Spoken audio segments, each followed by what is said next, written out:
Class 5 Marathi poem पतंग. पतंग उडवू चला गळ्यांनो, पतंग उडवू चला. पतंग उडवू चला गळ्यांनो, पतंग उडवू चला. रंग डगावर मावडतीचा, लाल पिवळसर किती मजेचा. रंग डगावर मावडती, लाल पिवळसर किती मजेचा. जुडजुड वारा नदी काठचा, बाजूस डोंगर मळा. पतंग उडवू चला गळ्यांनो, पतंग उडवू चला. करू चला सुरुवात बरोबर, सोडा सोडा रीड बराबर. करू चला सुरुवात सोडा सोडा रीड बराबर. पतंग चढवा हे वाऱ्यावर, ढगास भेटायला रे ढगास भेटायला. पतंग उडवू चला गड्यांनो, पतंग उडवू चला. पतंग उडवू चला गड्यांनो, पतंग उडवू चला.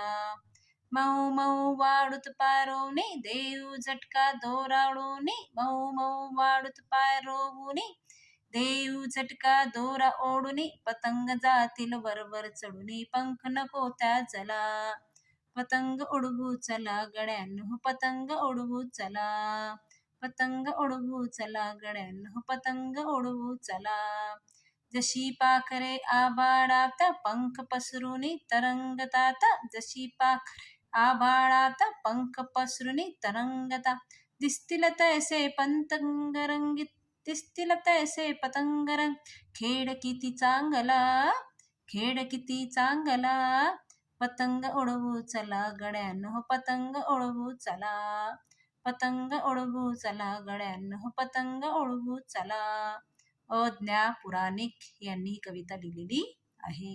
कवितेचा अर्थ. कवी मुलांना म्हणतात की आपण पतंग उडवूया. आकाशात सूर्य मावळतीला झुकला आहे, त्यामुळे त्याचा रंग लाल व पिवळसर दिसत आहे. नदीच्या काठावर वारा झुळझुळ आवाज करत वाहत आहे. डोंगराच्या माळा बाजूला उभ्या आहेत.